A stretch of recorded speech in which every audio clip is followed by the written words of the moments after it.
En la escritura, la palabra santo tiene dos significados, uno primario y otro secundario. El significado secundario de esta palabra en las Escrituras es la que se refiere a la rectitud y la pureza personal. Pero el significado primario de la palabra santo implica separado, o mejor aún, separación teológica.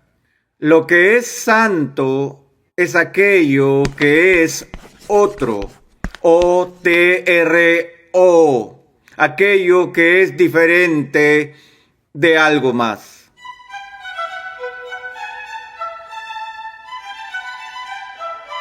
Bienvenido una vez más a Renovando tu Mente con el Dr. R.C. Sproul, mientras continuamos con el quinto capítulo en una impactante serie de enseñanza de 6 lecciones titulada La Santidad de Dios. En esta serie el Dr. Sproul explora bien de cerca el carácter de Dios, llevándonos a nuevas percepciones sobre el pecado, la justicia y la gracia. ¿Has pensado qué impacto debería tener la santidad de Dios en nuestra vida cotidiana?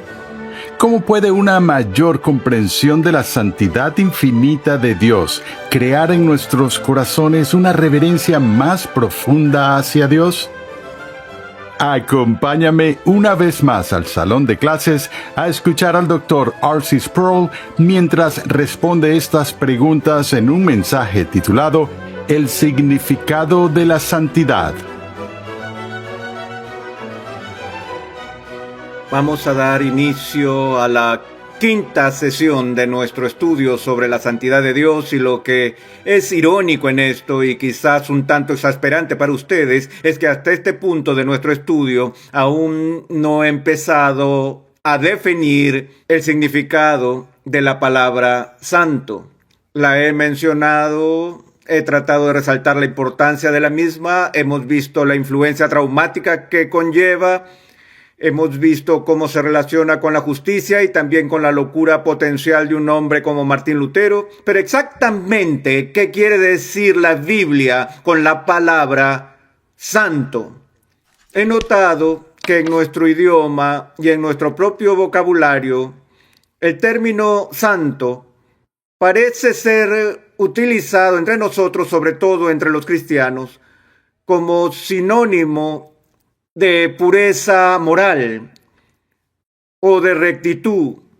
Y no hay nada malo con eso, pero quizás puede ser un poco engañoso, porque en las Escrituras hay dos significados primarios o básicos para la palabra santo. Y yo realmente no debería decir dos primarios, hay uno primario y uno secundario. Mejor sería decir dos significados principales del término santo. El significado secundario de esta palabra en las Escrituras es la que se refiere a la rectitud y la pureza personal. Pero el significado primario de la palabra santo implica separado, o mejor aún, separación teológica. Lo que es santo es aquello que es otro, O-T-R-O, aquello que es diferente de algo más. Así, cuando la Biblia habla acerca de la santidad de Dios, el motivo principal de las declaraciones es referirse a la trascendencia de Dios, referirse a su magnificencia, referirse a ese sentido en el que Dios es más alto y superior que todo lo que hay en la dimensión de lo creado. Una vez más, la forma más sencilla de discutir lo que es santo es hablar de aquello que es diferente. Busquen en sus Biblias en algún momento y vean cuando el término santo se utiliza como adjetivo. No solo Dios es descrito como santo, leemos acerca del Espíritu Santo, del Santo de Israel, leemos acerca de la tierra santa, de los utensilios santos, de los momentos sagrados. De hecho, los antropólogos y los sociólogos han estudiado las experiencias humanas y notaron que todas las personas tienen alguna idea de un tiempo sagrado y un espacio sagrado. Piensen en su infancia, en ese lugar especial, el lugar al que querían ir cuando tenían algún problema. Tal vez era su habitación, tal vez era una pequeña parte acogedora en el parque o en el jardín bajo su árbol favorito cuando estaba deprimido o angustiado, o cuando sus padres lo regañaban y cuando quería tomar su gatito y sentarse a llorar, usted iba a un lugar dado. Y ese lugar tuvo un significado especial para usted. Cada año hay un día que es especial en su vida. Es tu cumpleaños. Cuando se celebra un momento en el tiempo que tiene una importancia especial para usted. Durante el transcurso del año nosotros celebramos lo que se llama, ¿qué? Feriados. Los feriados son días apartados, días que son diferentes de los demás días y que son especiales, apartados para un tipo particular de celebración. Lugares sagrados, tiempos sagrados, cosas sagradas son parte de nuestras vidas. Recuerdo cuando estaba enseñando un curso en el seminario hace muchos años atrás, que cometí el pecado imperdonable de un profesor de seminario. Perdí los estribos con un estudiante. Es decir, y déjenme ser franco con ustedes, a veces se sabe que los alumnos dicen, yo no quiero hacer una pregunta tonta, y yo les digo, miren, nunca se avergüencen de hacerme una pregunta. La única pregunta tonta es aquella de la cual tienen miedo de preguntar. Es decir, cualquier pregunta que tengan es importante para ustedes y es importante para mí, y yo realmente creo que debo tomar en serio cualquier pregunta que un estudiante plantea, pero de vez en cuando, señoras y señores, uno realmente recibe una pregunta tonta. Y es mi tarea como profesor, lo recalco de nuevo, tratar al estudiante con dignidad. Bueno, una vez tuve un estudiante que me hizo perder los estribos. Yo estaba dando una conferencia sobre la Cena del Señor y su pregunta no fue tanto una pregunta, sino una expresión de cinismo desenfrenado. Levantó la mano, le di la palabra y él dijo, ¿cuál es el gran lío con el pan y el vino? ¿Por qué tenemos que hacer eso? ¿Por qué no podemos simplemente tener sándwich de jamón con queso y Coca-Cola? Ahí perdí los estribos. Solo sentía esa rabia que estaba hirviendo en mi alma.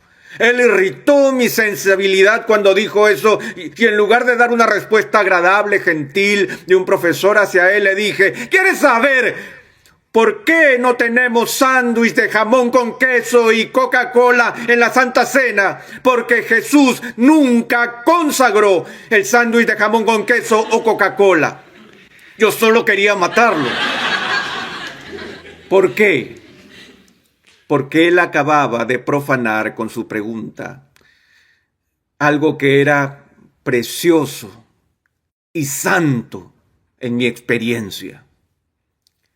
Pero ¿qué es lo que hace que el pan y el vino sean tan especiales? ¿Qué es lo que hace que cualquier momento en la historia sea tan especial? ¿Qué es lo que hace que un pedazo de terreno sea tierra santa? ¿Por qué Noé marcó el lugar donde salieron a tierra construyendo un altar? ¿Por qué Abraham construyó un altar a Dios? ¿Por qué es que nos sentimos atraídos a tomar algo que es ordinario y lo hacemos extraordinario por lo que significa? No es debido al valor intrínseco de esos objetos, sino que lo que hace que algo sea sagrado, lo que hace que algo sea santo, es el toque de Dios sobre eso. Cuando Él, quien en sí mismo es otro y diferente, toca aquello que es ordinario, eso se convierte en extraordinario. Cuando Él te toca a ti, te conviertes en alguien que no es común. Y entonces lo que diferencia lo profano y lo santo es la diferencia entre lo común y lo que no es común, entre lo terrenal y lo celestial. No hace mucho vi un estudio de las fobias en los Estados Unidos en el que se enumeran las 10 fobias más comunes, aquellas cosas a las que la gente más le teme. Miedo a los gatos, miedo de claustrofobia, miedo a los espacios llenos de gente y otros más, miedo a la muerte. ¿Saben cuál era el miedo número 1 de las personas en los Estados Unidos? La fobia número 1, el temor de estar en pie delante de un grupo y dar una charla, lo que estoy haciendo ahora mismo. Es horrible. Pero hay una fobia llamada xenofobia. ¿Cuántos de ustedes nunca han oído esta palabra antes? Xenofobia. Bueno, aquellos que no levantaron sus manos les voy a pedir que se paren. Bueno, ahora veo más manos levantadas. Bueno, la xenofobia es el miedo a los extraños o extranjeros. Tenemos una tendencia a tener miedo a las personas cuyas costumbres son diferentes de las nuestras. Y la forma suprema de xenofobia que tenemos es nuestro temor del Dios vivo debido a que Él es tan diferente de nosotros. Él es alto y sublime. Uno de los estudios más fascinantes que he leído y para el cual les pediría que presten mucha atención es un libro que apareció a principios del siglo XX por un teólogo alemán que también era un antropólogo. Su nombre era Rudolf Otto y escribió un libro pequeño, pero un libro que muchos teólogos consideran uno de los libros más importantes del siglo XX. Es un librito muy delgado y el título original fue simplemente Das Heilige. Se puede traducir al español como la idea de lo santo. Y lo que hizo Otto fue esto, algo que encuentro muy fascinante. Él fue y examinó a personas de diferentes culturas, aborígenes, europeos, diferentes pueblos, y trató de averiguar lo que consideraban como santo o sagrado en su cultura. Y luego hizo estudios fenomenológicos para ver cuáles eran las reacciones humanas normales ante lo santo. Y después de hacer este estudio, intentó extraer la esencia de la experiencia humana de lo santo y llegar a algunas conclusiones. Y una de las conclusiones, él solía hacer esto inventando frases para describir estas cosas. Si ustedes le hubieran preguntado a Rudolf Otto, Doctor Otto, ¿qué es lo santo? La respuesta que hubiera dado sería, lo santo es el mysterium tremendum. Yo tengo una frase en latín para todo. Mysterium tremendum. Ahora, ¿qué quería decir con eso? Él dijo que la experiencia que tenemos de lo santo es una experiencia de algo muy extraño e imposible de penetrar y de comprender. Es misterioso, pero también es poderoso. Y este poder asombroso y misterioso nos provoca una sensación de miedo en nosotros. Escuche cómo Otto describe esto, lo que él llamó el misterio horrible. Él dice esto, la sensación de lo santo a veces viene como una marea suave, impregnando la mente con un tranquilo estado de adoración profunda. O puede convertirse en una actitud más estable y duradera del alma, continuando como si fuera algo espeluznante, vibrante y resonante, hasta que finalmente se desvanece y el alma reanuda su estado de ánimo profano, no religioso de la experiencia cotidiana. ¿Se familiarizan con eso? Todo el mundo en esta sala ha vivido esos trascendentales momentos de conciencia de la presencia de Dios, ¿cierto? No son parte de nuestra experiencia ordinaria y diaria. La experiencia cotidiana, incluso para el cristiano más devoto, es básicamente lo profano. Nuestra alma no queda inundada cada segundo con ese sentido agudo de la presencia de Dios. Y sin embargo, todo cristiano sabe lo que significa tener ese momento precioso de conciencia de la presencia de Dios. Pero es fugaz, como si explotara una erupción repentina desde las profundidades del alma con espasmos y convulsiones, o diera lugar a emociones extrañas, a un frenesí de embriaguez que nos transporta hacia un éxtasis. Tiene una forma salvaje y demoníaca que puede hundir en un horror casi macabro que estremece y continúa. Él describe el hecho de que no todo el mundo responde de la misma manera a la conciencia de lo santo. Algunas personas danzan en giros y realizan todo tipo de actividad extravagante, otros son movidos a un absoluto silencio y contemplación. Pero lo que él detectó en este estudio de los santos es esto: que en todos los ámbitos, a través de las diversas civilizaciones, la respuesta básica de los seres humanos a lo que ellos consideran santo o que sea santo es una respuesta ambivalente. Ambivalencia quiere decir que tenemos sentimientos encontrados acerca de lo santo, que hay algo acerca de la santidad de Dios que nos atrae, pero que también hay algo acerca de la santidad de Dios que nos espanta y nos asusta. Por un lado nos fascina y por otro lado nos aterroriza. ¿No es extraño que tengamos esta actitud dualista hacia lo santo? Me gusta recordar ese programa viejo de la radio. Algunos de ustedes con canas en la cabeza recordarán esos maravillosos días de antaño, cuando ustedes saben, el llanero solitario venía a caballo por el camino o escuchábamos las telenovelas de la tarde. ¿Se acuerdan de eso, señoras? Los ricos también lloran, la usurpadora, el derecho de nacer o cuna de lobos. Y el locutor detrás del escenario, Martín, le dice a María, María. Y María le dice a Martín, Martín. Y eso era lo que escuchábamos. ¿Recuerdan la familia Robinson? ¿Cuántos de ustedes se acuerdan de ellos?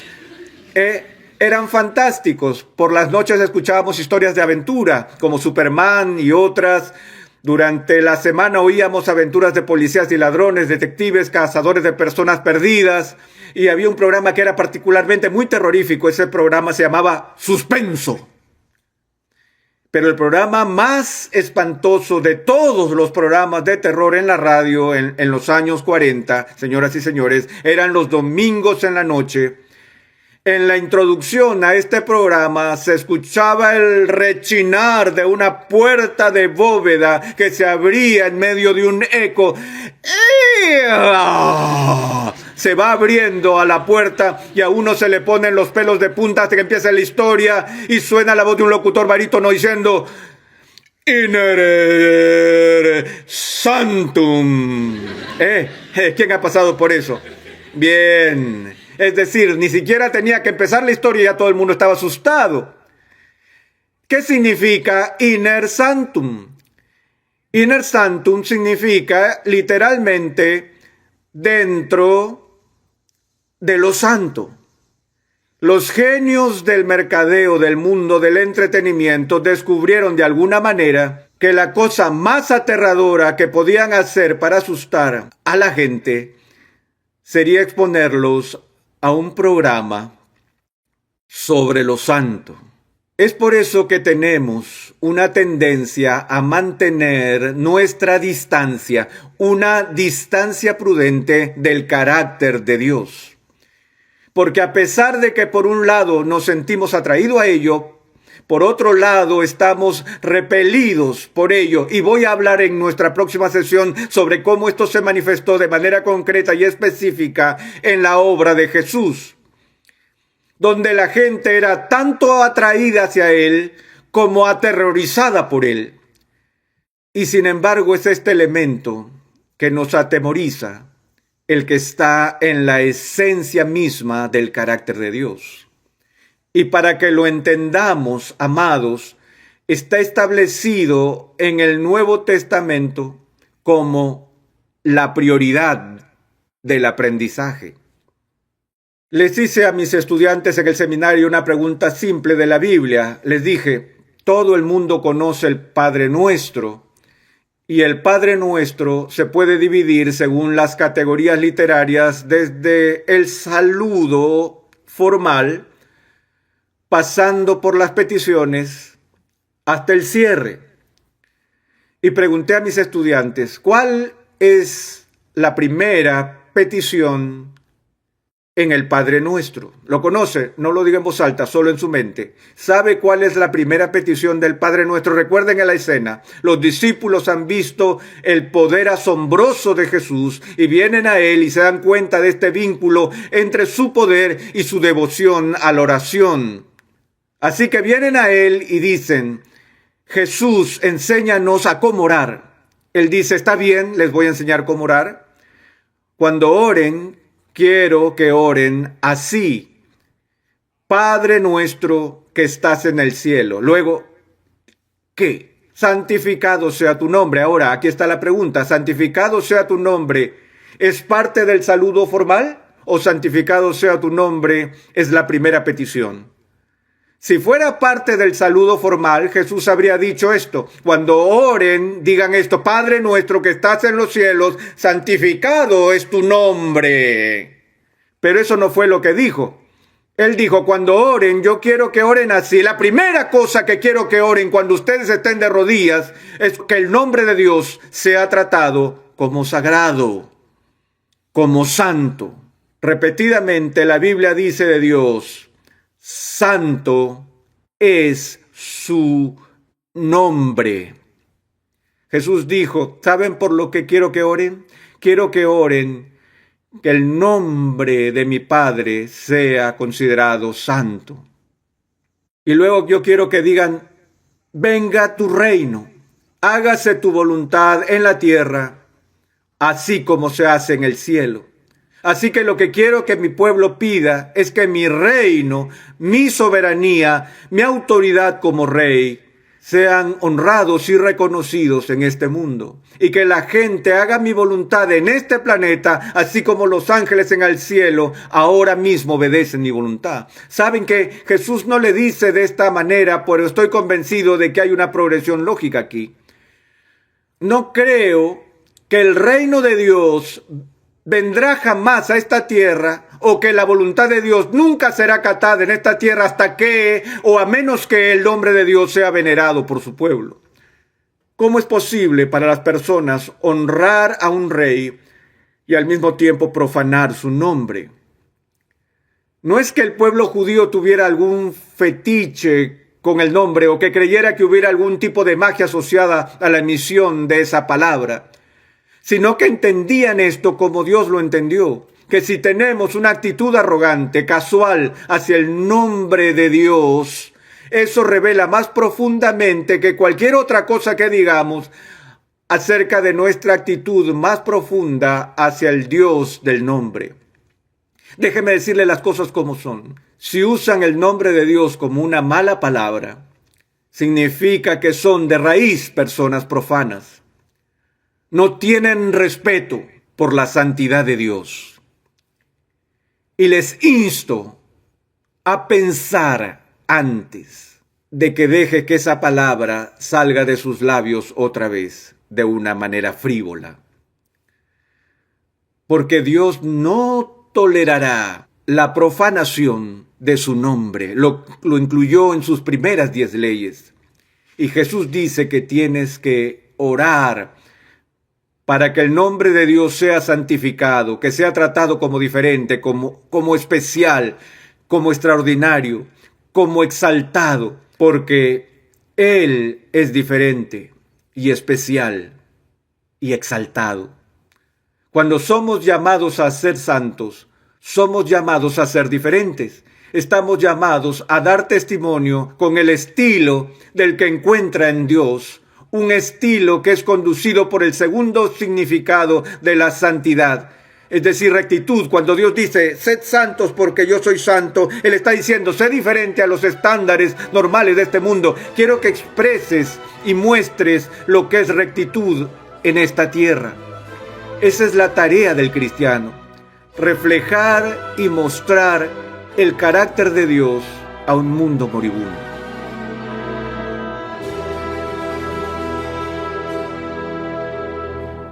Hoy hemos aprendido el significado de la palabra santo y hemos visto la necesidad de santidad en nuestras propias vidas, especialmente en lo que se refiere a cómo usamos el nombre de Dios. Gracias por sintonizar Renovando tu Mente con el Dr. R.C. Sproul. Recuerda visitar nuestra página web renovandotumente.org, donde podrás solicitar gratuitamente la guía de estudio de esta serie. Te recomendamos la nueva traducción y edición al español del conocido libro de R.C. Sproul, Escogidos por Dios. En esta edición actualizada y ampliada de Escogidos por Dios, Sproul muestra que la doctrina de la predestinación no crea una imagen caprichosa o rencorosa de Dios, sino que pinta el retrato de un Dios amoroso que provee redención a una humanidad radicalmente corrupta. Para más información, visita la página web escogidospordios.com hoy mismo. Durante el ministerio terrenal de Jesús, hasta los que le seguían reaccionaron con miedo en su presencia. En el siguiente episodio de Renovando tu Mente, el Dr. R.C. Sproul concluye nuestro estudio de la santidad de Dios, explicando por qué las personas más cercanas a Jesús podían temerle y, sin embargo, no podían hacer otra cosa que seguirle, sabiendo que no podían ser santos separados de Él. Renovando tu Mente es una producción de los Ministerios Ligonier, la confraternidad de enseñanza fundada por el Dr. R.C. Sproul. Nuestra misión, pasión y propósito es ayudar a las personas a crecer en su conocimiento de Dios y su santidad. Te invitamos a escuchar nuestro siguiente episodio y a unirte a nuestra gran comunidad virtual en las redes sociales.